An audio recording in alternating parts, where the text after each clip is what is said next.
All right, here we are for another one. Ooh, look at that fancy piece right there. So I picked up this Snake River Farms. It is a tri-tip, it's about 3.8 pounds.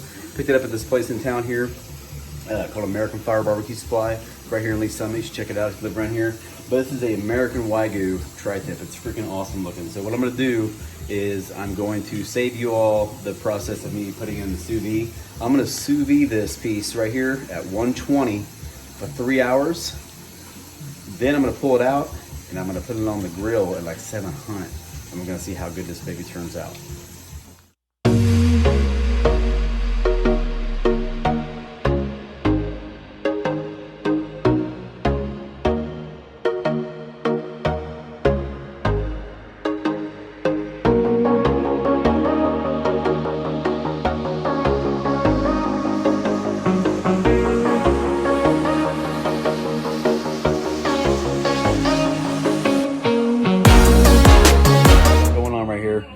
Get the sous vide going. It is right now, it's at 115. I'm getting it up to 120 and I'm gonna cook it for 3 hours in there.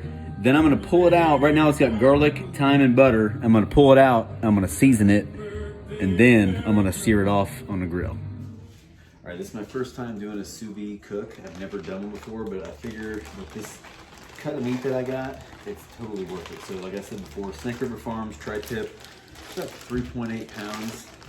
But I had a gift card at this place, so I went ahead and spent a little bit extra money when I got it. So it was, hopefully it's worth it, we'll see.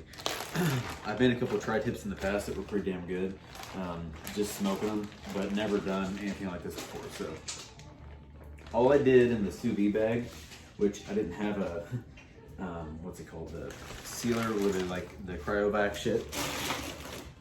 I didn't have a cryovac. So I used two gallon Ziploc bags and try to get as much air out of them as possible. Sous vide for 3 hours at 125 degrees. And I put butter, thyme, and garlic in the bag with it to just get it, add a little, I don't know, add flavor. I'm sure it's gonna be fine, but anyway, after it did 3 hours of sous vide, I put it right in the ice bath. So try to stop it from cooking anymore. Got the grill outside getting fired up at 600 degrees. And what I'm gonna do now is go through this and I'm gonna blot it. I'm not gonna, if anything comes off, it's fine, but I just wanna dry it up a little bit. And then what I'm gonna do is I'm going to just put salt and pepper on it. This good of a cut of meat, I don't think it needs any more dressing up. You don't need any color, it's just all it needs to do. It's got some good kosher salt, and I got some coarse ground black pepper. I don't know whatever grind or whatever the fuck it is. I just like it the way this one is from Walmart, and I don't give a shit if it's organic or not, it's all good.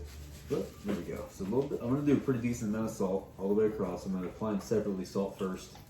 That way this stuff can soak in. So I'm gonna let it sit beyond this point right here for probably 30 more minutes. And then take it out to the grill. Let that salt soak in. Let the edges real good. Good. I don't use any binder or anything. I think if you have a nice cut of meat like this, you shouldn't be putting a bunch of mustard and dumb shit on it. So just salt and pepper liberally. Remember on this one here, the grains are running this direction, so you're gonna cut from the, you wanna have it facing you, cut this direction, and then when you hit that point right there, just turn a little bit more because the grains are a little bit different on a tri-tip than most cuts, so. That's it. I'm gonna finish up the other side, get that grill fired up at 600, and throw it on. Here it is, that beautiful Wagyu tri-tip from Snake River Farms. I got it here locally. You can see my grill is rocking right now. There it's reading, you can see that. It's about 560 degrees. It's going pretty high. I'm just trying to get up to 600 tonight. I'm gonna throw this on and just sear it to give it a good color, and it should be done perfectly. At least that's what we're hoping for. I hope I don't ruin a freaking awesome cut of meat like this, but we will see. Ooh, baby, that's hot.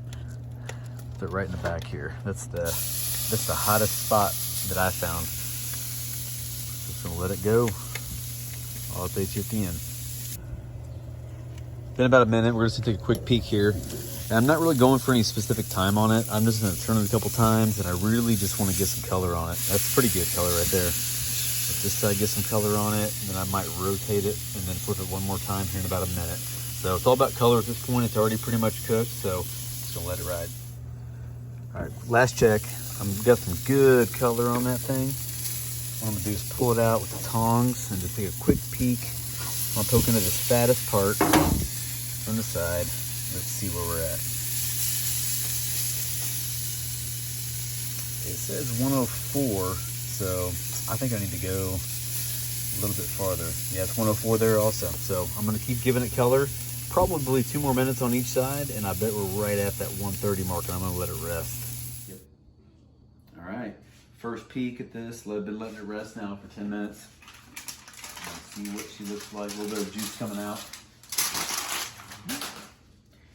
What I'm gonna do, I remember I had it sit like this, so I'm gonna cut to this angle all the way through that against the grain, and then I'm gonna come to this point. We'll take that last cut there, and I'm gonna slice it that way because that's against the grain. So I'm sure hoping this turned out good because it was expensive. So we're gonna see how it turned out. It smells really good.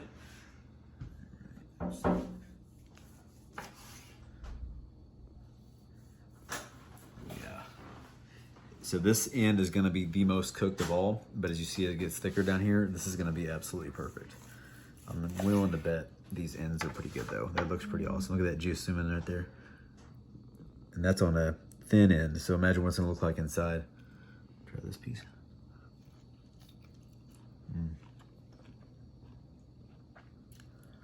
It's got a very, very rich flavor. I'm not sure if it's any more tender than any other tribe tips I've made. Excuse me, but that's probably the worst piece of the whole thing. Try it.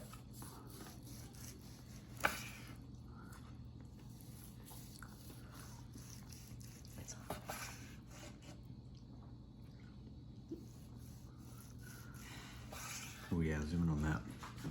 So that, you can see it's rendered down very good and broken down. The more you get to that thick part, the better it's gonna be. Try this.